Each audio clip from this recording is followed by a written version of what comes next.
అందించడానికి యెషయా ఎంతో కష్టపడి ఉంటాడని నేను నమ్ముతున్నాను. దేవుని స్తోత్రం కలుగును గాక.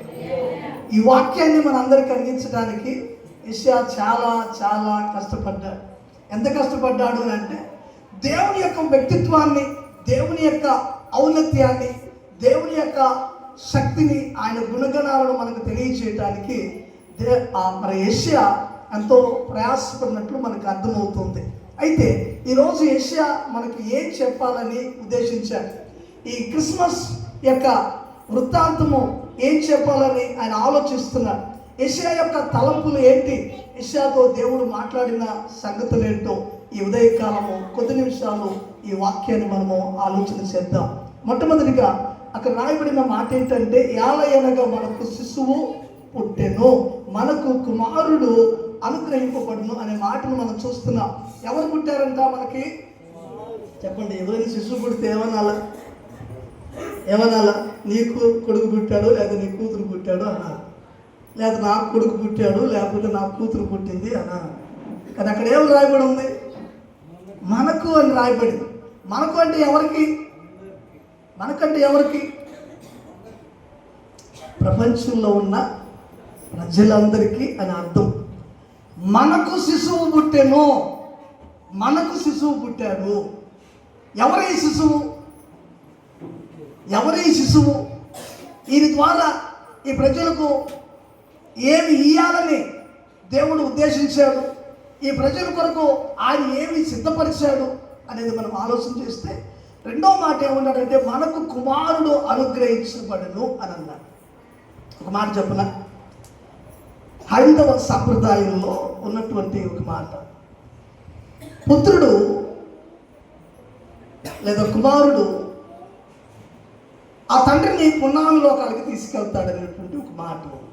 అంటే అర్థం ఏంటంటే, చనిపోయినటువంటి తండ్రికి కొరివి ఎవరు పెట్టాలా? కొడుకు కూతురా? కొడుకు. ఎందుకు కొడుకు చేతే కొరువు పెట్టియాలా? దాని అర్థం ఏంటంటే, కొడుకు తండ్రికి కొరువు పెడితే ఆ తండ్రి స్వర్గానికి వెళ్తాడనేది ఒక ఆలోచన. నేను అంటాను, ఈరోజు కొడుకు స్వర్గానికి తండ్రిని పంపించాలంటే ఆ కొడుకు ఎలాంటి వాడు అయి ఉండాలి? ఈరోజు మన కుటుంబాల్లో కొడుకులు అనబడే వాళ్ళు చాలామంది మనందరూ కని ఉన్నాం, బిడ్డలను కని ఉన్నాం. చూడండి, చాలా కుటుంబాల్లో కొడుకులు ఎలా ఉన్నారు చెప్పండి? మనం పెంచి పెద్దోళ్ళని చేసిన దాకా మన ఆధీనంలోనే ఉంటారు. కానీ ఆయన పరిస్థితి ఎప్పుడు మారిపోతుంది? కోడలు రాగానే. ఎప్పుడు మారిపోతుంది?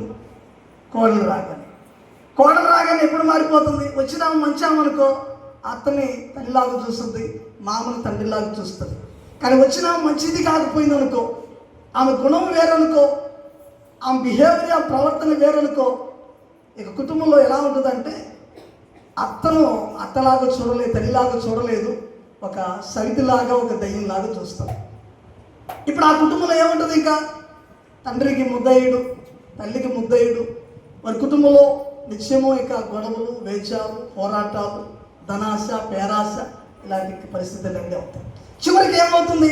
ఆ తండ్రిని ఆ తల్లిని ఓ గొడ్ల సాగులోనో, లేకపోతే ఓ పనికిరాని చీకటి గదిలోనో, లేకపోతే వీళ్ళు ఇంట్లో ఉంటా పనుల మీద పడుకుంటా వాళ్ళని రోడ్డు మీదో పెట్టేటువంటి కుమారులు మనం చూడకపోలేదు. ఉన్నారా లేరా? చెప్పండి, ఉన్నారా లేరా? మరి ఇటువంటి కుమారుడు తల కొరువు పెడితే ఆ తండ్రి ఆ స్వర్గానికి పోతాడా?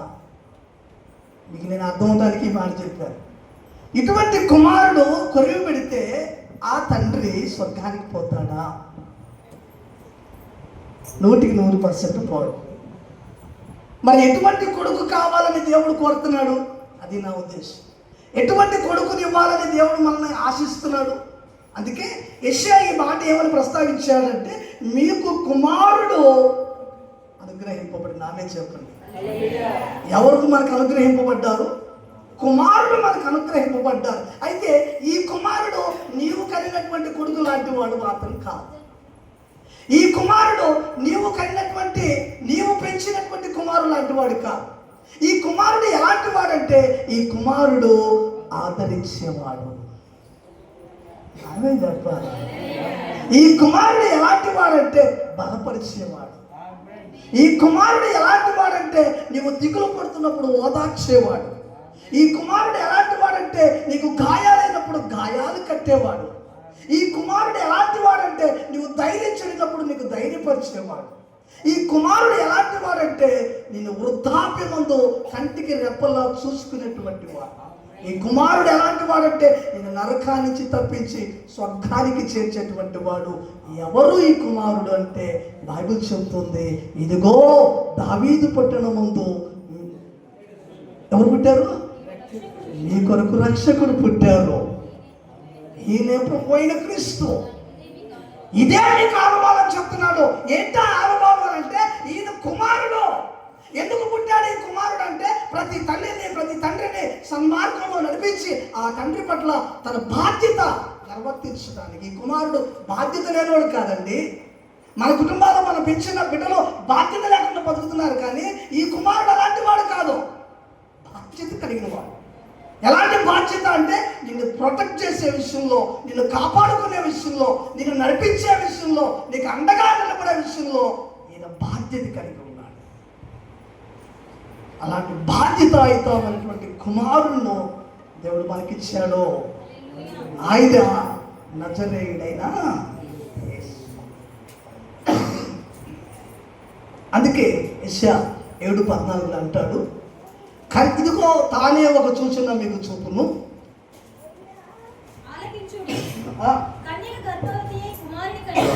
కన్యక గర్భవతి కుమారుని కనును. చూడండి అక్కడ ఏమని రాశాడు, కన్యక గర్భవతి కుమారుని కంటది, కానీ ఆయనకి ఏమని పేరు పెడతారంటే ఇమ్మానుయేలు. ఇమ్మానుయేలు మాటకు అర్థము భాషాంతరమున దేవుడు మనకు తోడు. ఇప్పుడు చెప్పండి, వచ్చిన కుమారుడు ఎలాంటి వాడండి? మనకు తోడుగా ఉండేవాడు. వచ్చిన కుమారుడు ఎలాంటి వాడండి? మనల్ని ఆదరించేవాడు. వచ్చిన కుమారుడు ఎలాంటి వాడండి? మనల్ని రక్షించేవాడు. అటువంటి రక్షణార్థమైన కుమారుని దేవుడు నీకు ఇచ్చాడు. అందుకే ఈ మాట రాశాడు, ఇదిగో మనకు శిశువు పుట్టెను, కుమారుడు అనుగ్రహించబడను. దేవుని స్తోత్రం కలుగును గాక. ఈ నా మొదటి మాట. ఇక రెండవది మనం ఆలోచన చేస్తే కింద వచ్చిన ఆయన భుజము మీద, చదవండి,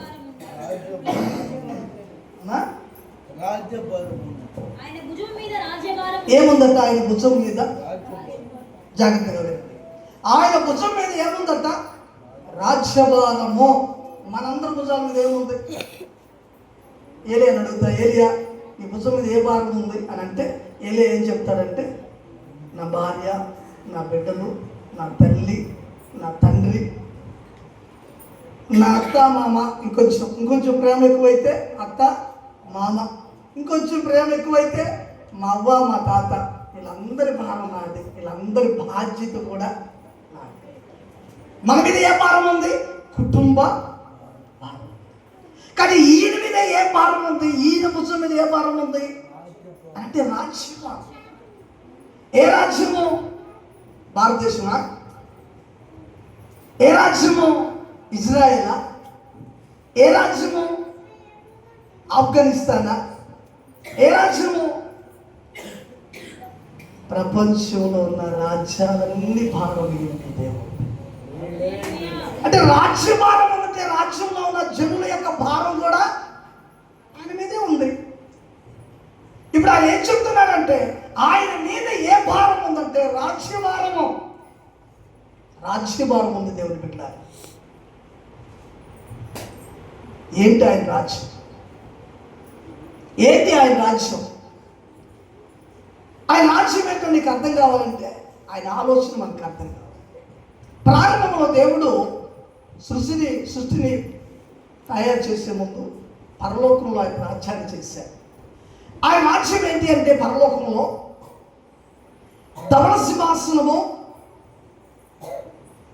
24 పెద్దలు, 4 జీవులు, కోటాను కోట్ల దూతలు, అందులో వర్తమానం తెచ్చేవాళ్ళు ఉన్నారు, వర్తమానం తీసుకెళ్లేవాళ్ళు ఉన్నారు, అందులో యుద్ధాలు చేసేవాళ్ళు ఉన్నారు, అందులో యుద్ధాలు ఆపేవాళ్ళు ఉన్నారు, అందులో ఇలా ప్రతి పనికి కొందరి దూతలను ఆయన కేటాయించి ఆయన రాజ్యముగా అక్కడ ఏర్పాటు చేసి అక్కడ దానితో పాటు సృష్టి ఈ విశ్వాన్ని సృజించి ఆ విశ్వంలో భూమిని కూడా ఇంక్లూడ్ చేసి పరిపాలిస్తున్నటువంటి మొట్టమొదటి రాజ్యం అది. ఆ రాజ్యంలో ఆయనే సర్వాధికారి, ఆ రాజ్యంలో ఆయనే సార్వభౌముడు, ఆ రాజ్యంలో ఆయనే మకుటము లేని మహారాజు. ఇది ఆయన రాజ్యం. అక్కడ ఏముంది? అక్కడ ఆకలి దప్పులు, అక్కడ అంగలార్పులు, అక్కడ వేదన, అక్కడ కొరతలు ఏమీ లేవు. ఎందుకో ఆయన రాజ్యము. బైబిల్లో ఒక మాట ఉంది, ఏంటి దేవుని రాజ్యం అంటే భోజనం కాదు, పానం కాదు. అమ్మ వింటున్నారా? ఏంటి దేవుని రాజ్యం అంటే భోజనము కాదు, పానము కాదు, నీతియు సమాధానము అని చెప్పి రాయబడి. అంటే దేవుని రాజ్యంలో ఏముంది? నీతి, సమాధానము, సంతోషము, నిత్యానందము అక్కడ ఉంది. అటువంటి రాజ్యాన్ని మొదట ఆయన చేసిన తర్వాత ఆయనకు వచ్చిన రెండవ ఆలోచన, సెకండ్ థాట్ ఏంటంటే, పరలోకంలో నేను ఏ రాజ్యాన్ని చేశానో, పరలోకంలో ఏ స్థాపన చేశానో, పరలోకంలో ఏ అధికారం ఉందో అదే అధికారాన్ని భూమి మీద కూడా చేయాలనుకున్నాను. ఈ ఉద్దేశం కలిగినటువంటి దేవుడు భూమి మీద ఏదోను తోటం చేసి అందులో నరుడు సృష్టించి ఆ నరుని ద్వారా తన రాజ్యాన్ని సుస్థిరం చేయాలి అనుకున్నాడు. కానీ ఏం జరిగిందో తెలుసా? నరుడు అపవాది యొక్క మాటలకు లోబడి దేవునికి విరోధంగా మారిపోయి ఆ తర్వాత క్రమక్రమేణా దేవునికి దూరం అయిపోయాడు. ఆయన ఏ రాజ్యం కట్టాలనుకున్నాడో ఆ రాజ్యము కాస్త నిర్వీర్యమైపోయింది.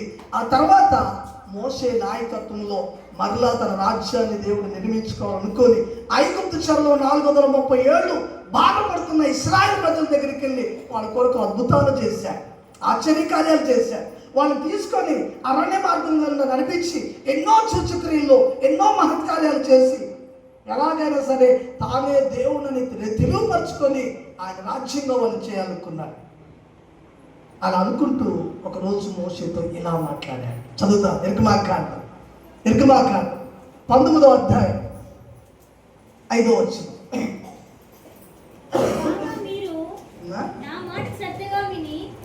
జాగ్రత్తగా ఆ మాట గమనించాలి. కాగా మీరు నా మాట శ్రద్ధగా విని నా నిబంధన అనుసరించి మీరు నడిచిన ఎడల, చూడండి జాగ్రత్తగా, మీరు నా మాట విని నా నిబంధన అనుసరించి మీరు నడిచిన ఎడల మీరు సమస్త జనములలో మీరు నాకు ఎలా ఉంటారు అంటే స్వకీయ సంపాద్యముగా ఉంటారు. సమస్త భూమియు నాదే కదా. మీరు నాకు యాజక రూపమైన రాజ్యంగాను పరిశుద్ధమైన జనంగాను ఉందురని చెప్పమన్నాడు ఇశ్రాయేలుతో. జాగ్రత్తగా వినండి. దేవుడు మోషేతో మాట్లాడుతున్నాడు, అయ్యా నేను పరలోకంలో ఏ రాజ్యం స్థాపించానో అదే రాజ్యాన్ని భూమి మీద కూడా స్థాపించాలనుకున్నాను.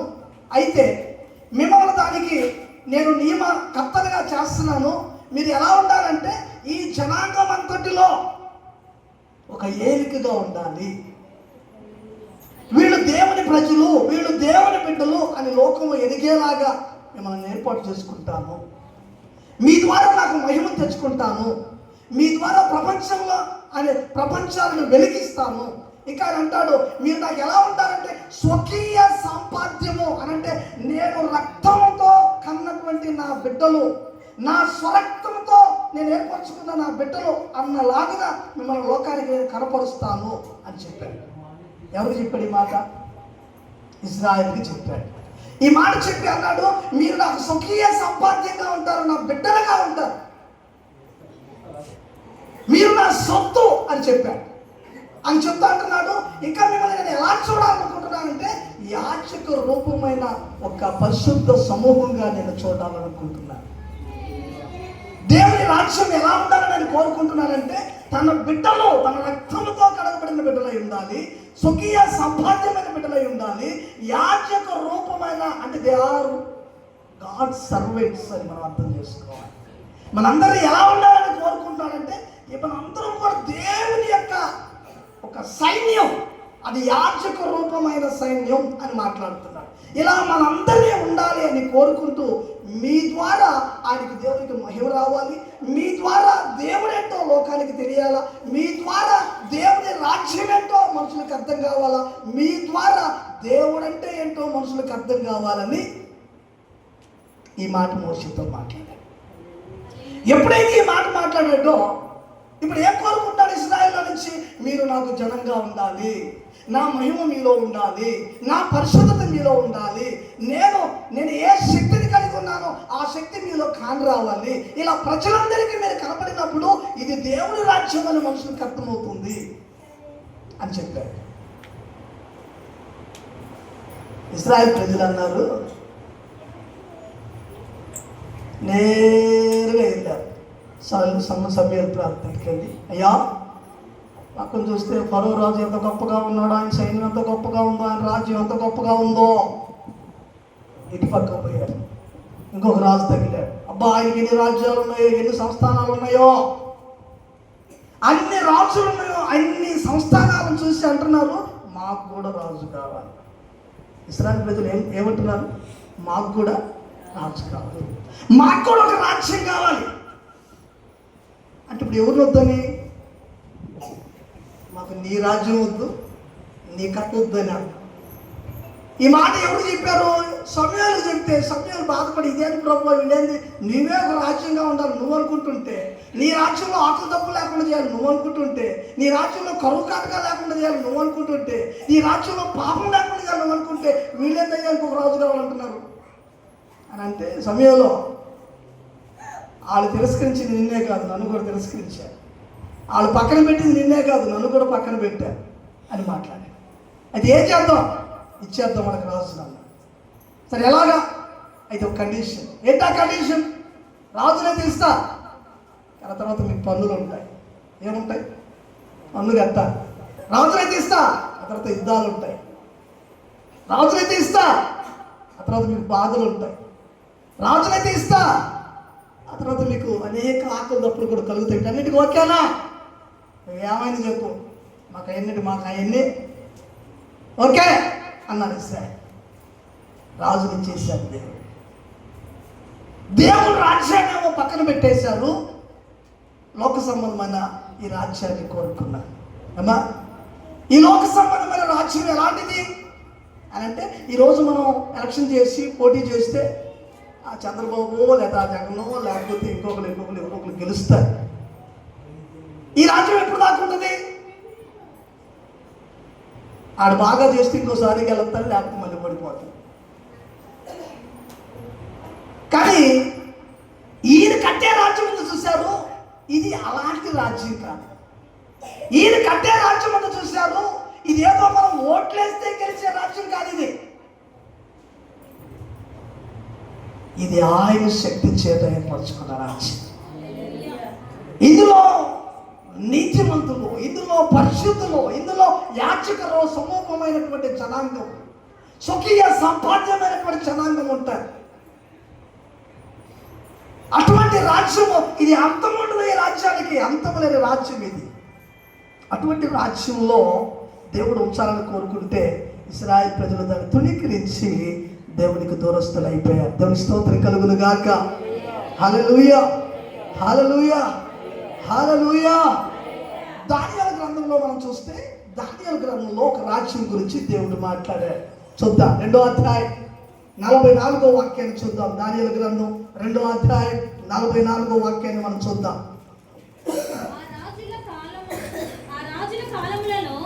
ఆ రాజుల కాలములలో పరలోకమందున దేవుడు ఒక రాజ్యము స్థాపించును, దానికన్నిటికీ అట నాశనం కలగదు. ఆ రాజ్యము దాన్ని పొందిన వారికి కాక మరి ఎవరికి అది చెందదు. అది ముందు చెప్పిన రాజ్యములన్నిటినీ పగలగొట్టి నిర్మూలన చేయను, కానీ అది యుగాల వరకట నిలుచును. దేవుని స్తోత్రం చెప్పండి. ఏమని రాశాడు? ముందు కొన్ని రాజ్యాల గురించి దేవుడు చెప్పాడు. ఏంటి ఆ రాజ్యాలు? ఒకటేమో బంగారంతో ఒక రాజ్యాన్ని చెప్పాడు, ఒకటేమో వెండి రాజ్యాన్ని చెప్పాడు, ఇంకొకటేమో బబులోన్లో ఉన్నటువంటి ఆస్థాన రాజు అయినటువంటి నెబుకద్నెజరు. ఆయన కింద అప్పటికే 127 సంస్థానాలు ఉన్నాయి. ఎన్ని ఉన్నాయి? 127 సంస్థానాలు ఉన్నాయి. 127 సంస్థానాల్లో ఒకటి మన హిందూ దేశమైన భారతదేశం కూడా ఉంది. వీటన్నిటి మీద ఆయన పరిపాలన చేస్తున్నాడు. ఆయన పరిపాలన చేస్తున్నప్పుడు అప్పుడు ప్రపంచాన్ని బబులోను సామ్రాజ్యం ఏలుబడి చేస్తాం. అటువంటి పరిస్థితుల్లో ఆయన రాజ్యం ఎలా ఉందంటే చాలా బలముగా, చాలా దృఢంగా ఉంది. ఎలా ఉంది? శిరసేమో బంగారంతోనూ, అలాగే ఎదరు ఎలా ఉంది? అక్కడ రాశాడు కదా, ఎక్కడ రాశాడు? 4వ అధ్యాయమా 2వ అధ్యాయం అనుకుంటా.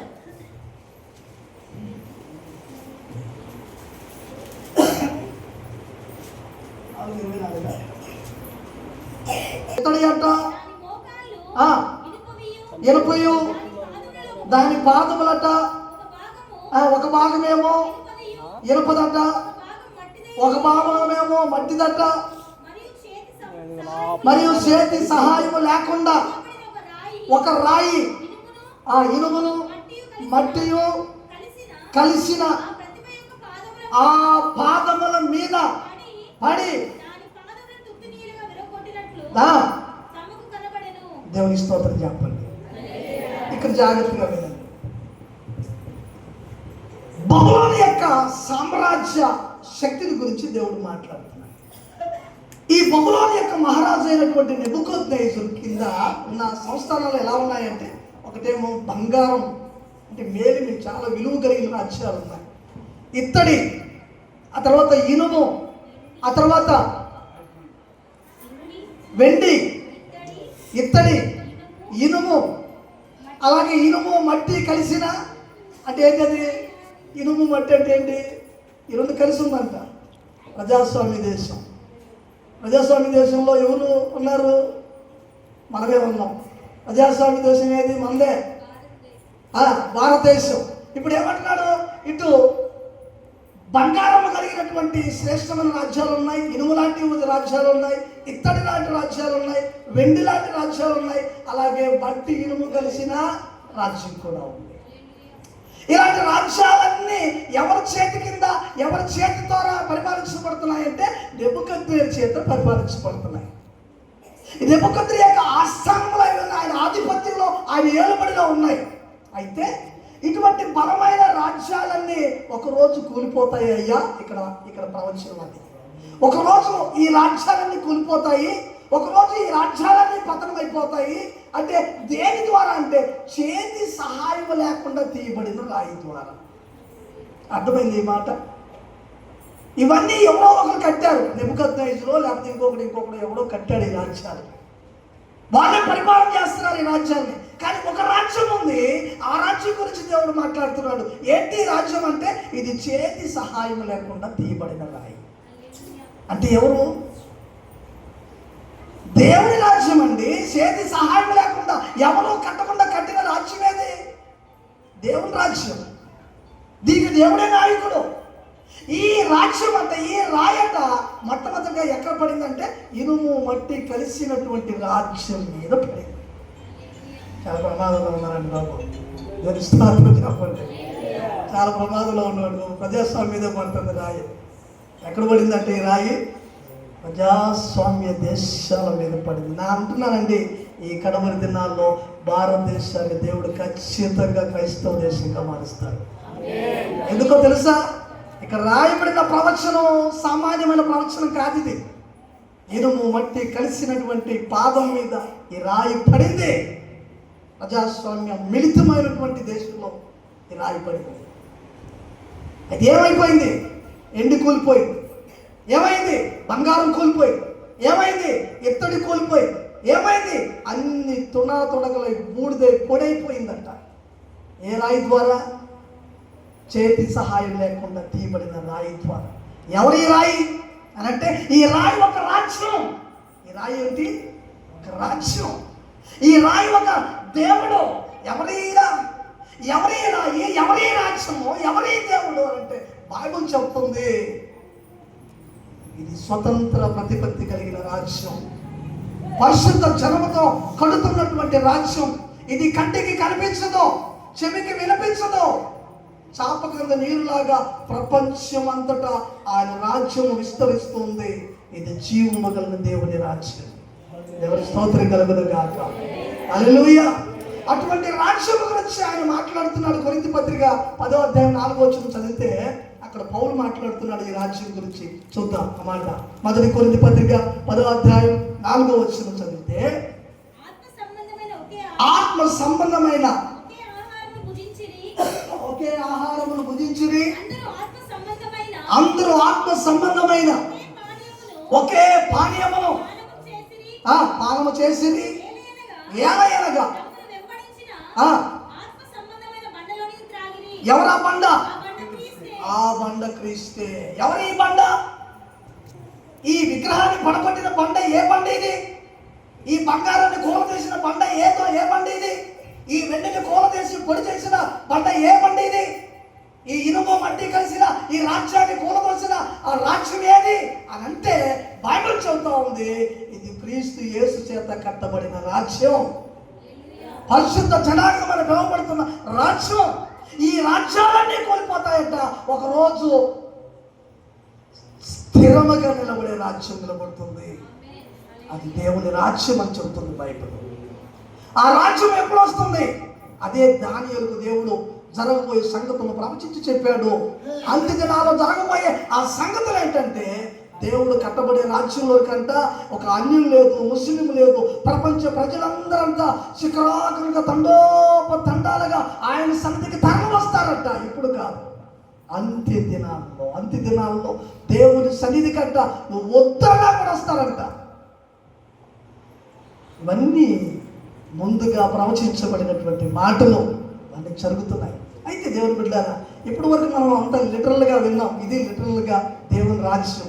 కానీ ఆధ్యాత్మిక మనం ఆలోచిస్తే ఆధ్యాత్మికంగా దేవుడు ఏ రాజ్యాన్ని కట్టాలనుకుంటున్నాడు, ఆధ్యాత్మికంగా మనల్ని ఏ రీతిగా ఆయన సిద్ధపరచాలనుకుంటున్నారు. ఈ లోకం చూడండి, అప్పుల బాధలు, కుటుంబ బాధలు, రోగాలు, దయ్యాలు, నానా రకమైన కుటుంబ పరిస్థితులు, అడిగిపోతున్న వారు, చితికిపోతున్న వారు, విసిగిపోతున్న వారు, తిరస్కరించబడిన వారు, అర్థం కాక దిక్కుతోచక మార్గం ఏంటో గమ్యం ఏంటో తెలియక బ్రతుకుతూ నలిగిపోతున్న ప్రజలకు దేవుడు ఒక పిలుపునిస్తున్నాడు. ఏంటో తెలుసా? ప్రయాసపడి భారం మోసుకుంటున్న సమస్త జనాన్ని ఎక్కడికి రమ్మని పిలుస్తున్నాడు? ఎక్కడికి రమ్మని పిలుస్తున్నాడు? నా ఎందుకు రండి. ఎందుకు పిలుస్తున్నాడు అని అంటే ఈ రాజ్యంలో ఆకలి తప్పులు ఉండవు, ఈ రాజ్యంలో కొదువులు ఉండవు, ఈ రాజ్యము ఏదో 4 రోజులుండి పోయే రాజ్యం కాదు, ఈ రాజ్యము కూలిపోయేది కాదు, ఈ రాజ్యము ఎవరో ఎన్నుకుంటే వచ్చేది కాదు. ఇది దేవుని చేత కట్టబడుతున్న రాజ్యం, ఇది దేవుడు ఏర్పాటు చేసిన రాజ్యం. ఇందులో అసూయకు తావులేదు, అక్రమాలకు తావులేదు, అన్యాయాలకు తావులేదు, దొంగతనాలకు తావులేదు, వ్యభిచారాలకు తావులేదు, నరహత్యలకు తావులేదు. ఈ రాజ్యము నీతి సమాధానం కలిగిన రాజ్యం. ఈ రాజ్యము దేవునితో సహవాసం చేసే రాజ్యము. ఈ రాజ్యములో దేవుని సొత్తైన ప్రజలు ఉంటారు. ఈ రాజ్యములో పరిశుద్ధమనబడిన జనాంగము అనగా యాజక రూపమైన జనాంగము ఉంటారు. ఎవరు బిడ్డారా, ఈరోజు దేవుడు నీకు నాకు పిలుపునిస్తున్నాడు. ఇంకా దేవునికి దూరంగా ఉంటే, ఇంకా నీకు మార్గం తెలియకపోతే, ఇంకా నీకు గమ్యం అర్థం కాకపోతే, ఆ మధ్యకాలంలో ఒక శాస్త్రి ఒక ఇంటర్వ్యూలో సాక్ష్యం ఇచ్చాడు. ఎలాంటి సాక్ష్యం అంటే, ఎక్కడ పెట్టిన వాల్ పోస్టులు వేస్తుంటే ఆ వాల్ పోస్టుల మీద ఏమని రాస్తుందంటే, నేనే మార్గము, నేనే సత్యం, నేనే జీవం. ఈ మాట చదివినప్పుడు అంటే ఒళ్ళు మండిపోయేదంట. ఆయన సాక్ష్యం చెప్తుంటే విన్నాను. ఈ మాట చదివితే నాకు భలే కంపరం, భలే చిరాకు అనుకునేవాడంటే ఈ శాస్త్రి. ఎందుకంటే ఆయన బ్రాహ్మణుడు కదా, ఈ బ్రాహ్మణులకి కొంచెం కష్టమే కదా, అది జీర్ణించుకోవాలని కష్టమే కదా. ఇదేంటి నేనే అంటాడేంటి, ఇలా ఏమంటాడంట, ఏమంటున్నాడు ఏసయ్య, ఈయనైతే నేనే అంటున్నాడంటే ఇంకెవరు లేరా? దేవుడు ఇంకెవరు లేరా? మేము నమ్ముకున్న ఎంతమంది దేవుళ్ళు లేరు, ఎంతమంది దేవతలు లేరు. మరి వీళ్ళందరినీ పక్కన పెట్టి ఈయనేంటి నేనే అంటాడేంటి? ఏంటి ఈయన నేనే అంటాడేంటి? మేము చేసే పూజలన్నీ ఏమైపోవాలా? మేము నమ్ముకున్న మా దేవుళ్ళందరూ ఏమైపోవాలా? ఎంత అబద్ధమో, ఎంత ట్రాష్ అని కొట్టేశాడు. ఎక్కడ పోయినా ఈ మాట గుర్తు వస్తుంది, నేనే నేనే ఇదేంటి నేనే నేనే నేనే నేనే అంటాడు. ఏంటిది? నమ్మటానికి అసలు కష్టంగా ఉన్నాయి. ఒక రోజున ఆయన చేతుల్లో తీరని ప్రమాదం వచ్చింది. ఎంత ప్రమాదం అంటే అండి, చావు బతుకుల్లోకి వెళ్ళిపోయాడు, చచ్చిపోయే స్థితిలోకి వెళ్ళిపోయాడు. అప్పుడు అనుకున్నాడంటే, డాక్టర్ని అడిగారంటే ఎంత డబ్బు అయినా ఇస్తానో నాకు బతికించండి. No chance. ఎంత డబ్బు అయినా ఇస్తాను. ఆ మధ్య మన కరోనాలో చూస్తున్న కాలంలో ఒక డాక్టర్ని అడిగారు, ఏమని? అయ్యా 40 లక్షలు ఇస్తాను, ఈ కరోనా నుంచి నన్ను బతికించాను. ఆ డాక్టర్ ఏమన్నా సార్, నువ్వు 40 కాదు కదా, 50 ఇచ్చినా మిమ్మల్ని నేను బతికించలేదు. ఇప్పుడు ఈయన పరిస్థితి కూడా అలాగే వచ్చేసిందంట. అయ్యా ఎంత డబ్బు అయినా ఇస్తానని బతికించు. No chance. అప్పుడు అనుకున్నాడంట, పోనీ డబ్బు పోతే పోయింది, నేను నమ్ముకున్న నా ముక్కోటి దేవుళ్ళు ఎవరో ఒకళ్ళు కాపాడకపోతారా అని అనుకున్నాడంట. అనుకొని అందరిని వేడుకోవటం మొదలు పెట్టాడంట. అందరినీ పూజించడం మొదలు పెట్టాడంట. ఎవరైనా నన్ను బతికిస్తారేమో, ఎవరైనా నన్ను కాపాడతారేమో, ఎవరైనా నా దగ్గరికి వస్తారేమో అని అడగని దేవుడు లేడంట. అడుగుతూ ఉంటే ఏ ఒక్కరూ ఆయన దగ్గరికి వచ్చిన పరిస్థితి లేదంట. అప్పుడు అర్థం కాక చివరికి ఒక ఆలోచన వచ్చింది, ఈయన నేనే నేనే నేనే అంటున్నాడు కదా, అసలు ఆ పేరేంటేనే నాకు అసహ్యం. కానీ నా చెవులో ఆ మాట మాత్రం 10 గంట కొట్టినట్టు వినపడతా ఉంది, నేనే నేనే అనే మాట. సరే, అన్ని ప్రయత్నాలు అయిపోయినాయి. చివరి ప్రయత్నం, యేసయ్య దగ్గరికి ఎప్పుడు వస్తారు? చెప్పండి.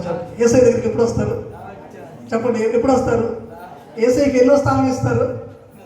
లాస్ట్ స్థానం ఇస్తారండి. కానీ ద బెస్ట్ అవుతుందని మనకు తెలియదు. ఆమె చెప్పండి. ఆయన లాస్ట్ స్థానం ఇచ్చారంట, యేసయ్యకి లాస్ట్ స్థానం ఇచ్చారు. బంధువులకి, హాస్పిటల్లో డాక్టర్లకి, ఆయన నమ్మిన దేవుడు అందరికీ ఇచ్చాడు స్థానము. కానీ లాస్ట్కి యేసయ్యకి ఇచ్చి అన్నాడంట, నీకు ఈటు నాకు ఇష్టం లేదు, నీవే కానీ నిజంగా నువ్వు నేనే నేనే అన్నావు కదా, అదే కానీ నువ్వైతే నన్ను బ్రతికించు, అప్పుడు నమ్ముతా నిన్ను, నువ్వే అని కళ్ళు మూసుకొని పడుకున్నాడు. వచ్చి ఎదురుగా వచ్చి కూర్చున్నాడు. హలో హలో సోదరుడా, లే అనంటే, ఓవయ్యా నా బాధ, నా కష్టం, నేను చావు బతుకుల్లో ఉంటే నేను పడే తిప్పలేంది, నువ్వెవడో వచ్చి నన్ను లేయమంటావు, పో నేనే అన్నాడంట. ఏమన్నాడంట? నేనే అన్నాడంట. నువ్వెవరైతే నాకెందుకు పో అంటున్నాడు. అప్పుడు కూడా ఇంకా వలుపు ఎనగలా. అప్పుడు కూడా అన్నాడంట, నేనే. ఎవరైతే ఎవరు చూసి నువ్వు అసహించుకుంటున్నావో, ఎవరు నాకు పనికిరారు అని అనుకుంటున్నావో, ఎవరు నన్ను ఆదరించరు అని అనుకుంటున్నావో, ఎవరు నన్ను స్వర్గానికి తీసుకెళ్ళరు అని అనుకుంటున్నావో, ఎవరు నాకు నేను దిక్కు కాదు అనుకుంటున్నావో, ఆయన నేనే అని అన్నాడు. అప్పుడు నీవైతే నన్ను బాగు చేస్తావా? నీవైతే ఈ డాక్టర్లు చెప్తున్నారు ఛాన్స్ లేదంటున్నారు. డాక్టర్లు ఏం చెప్తున్నారు? ఛాన్స్ లేదంటున్నారు. మరి నాకు ఛాన్స్ ఉందా? నాకు ఛాన్స్ ఉందా అడిగాడంట. నన్ను రమ్మని నువ్వు అడిగినప్పుడే నేను వచ్చాను, నన్ను నువ్వు పిలిచినప్పుడే నేను వచ్చాను వెళ్ళిపోయాడు అంతే, ఇంకేం చేయాల. డాక్టర్లు వచ్చారు, చెకప్కి వచ్చారు, రౌండ్కి వచ్చారు. డాక్టర్ రౌండ్కి వస్తే మార్కింగ్ ఇటు వెళ్ళాల్సిన మార్కింగ్ రివర్స్లో దిగుతుంది అమ్మా. రెడ్ లైట్ జోన్ కాస్త గ్రీన్ జోన్లోకి వచ్చాం. మిషన్లు ఏమైనా పాడైపోయినా మిషన్ ఏమైనా పాడైపోయినాయా? చచ్చే ముందు ఏమన్నా సావు కళ? డాక్టర్లకి అర్థం కాక చూసారా, చచ్చే ముందు మనుషులకి ఏమొస్తుంది? సావు కళ వస్తుందంట. ఇంకొచ్చేపు చచ్చిపోతానుగా అప్పుడు దాకా మాట్లాడతాడంట. ఇంకొచ్చేపు చచ్చిపోతున్నానుగా నిలబడతాడంట. ఇంకొచ్చేపు చచ్చిపోయే ముందు చూడలేనివాడు చూస్తాడంట. మీకు లేవో అనుభవాలు ఉన్నాయి. ఇది సత్య కాలమో అనుకున్నారు డాక్టర్లు, కానీ సత్య కళ కాదండి, ఇది జీవింపు చేసే కళ. ఏ దేవుడైతే పనికిరా అనుకున్నాడో ఆయన చెప్పిన మాట అంటే నేనే జీవము గల అది అని చెప్పిన మాట.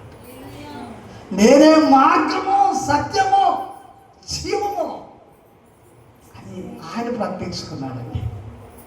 ఎందుకు నేను ఈ ఉదయకాల ఈ సాక్ష్యాన్ని గుర్తు చేస్తున్నానంటే, ఈ రాజ్యము ఎలాంటి రాజ్యం అంటే మనుషులందరినీ జీవింపజేసే రాజ్యం ఇది.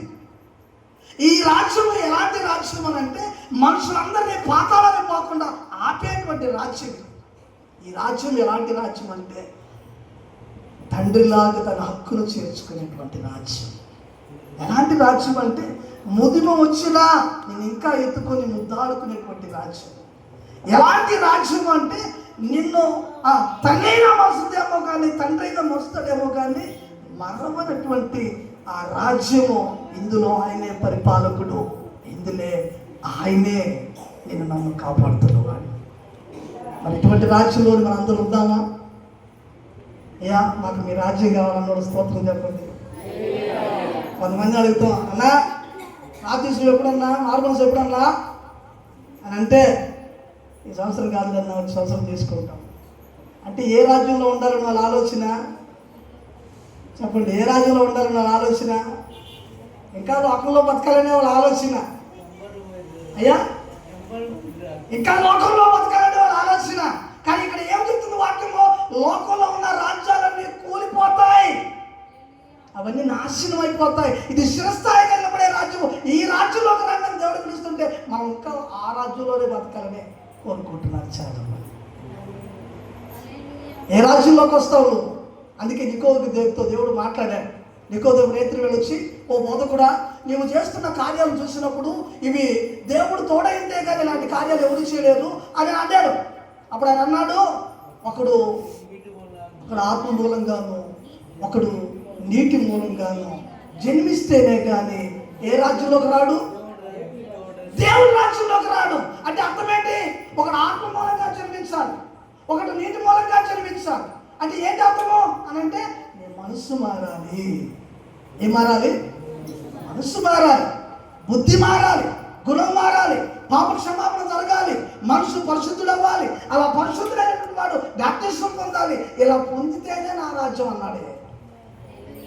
ఆమె చెప్పండి. యేసయ్యను సిలువ వేసేటప్పుడు, నేను ముగిస్తున్నాను, యేసయ్యను సిలువ వేసేటప్పుడు పిలాతు ఒక మాట అడిగాడు యేసు ప్రభుని. ఏమన్నాడు? అయ్యా నీ మీద వీళ్ళందరూ చాలా ఆరోపణ చేస్తున్నారు. ఒకడేమో వీడు ఏమన్నాడు? రాజదోషం చేస్తున్నాడు అన్నాడు. ఇంకొకడేమో మత దోషం చేస్తున్నాడు అన్నాడు. ఇంకొకడేమో రకరకాల నెకపాలని వేస్తున్నారు. ఇంతకన్నా వీళ్ళందరినీ మీద మోపుతున్న నేరం ఏంటంటే నువ్వు రాజు అని చెప్తున్నారు. నువ్వు రాజువా?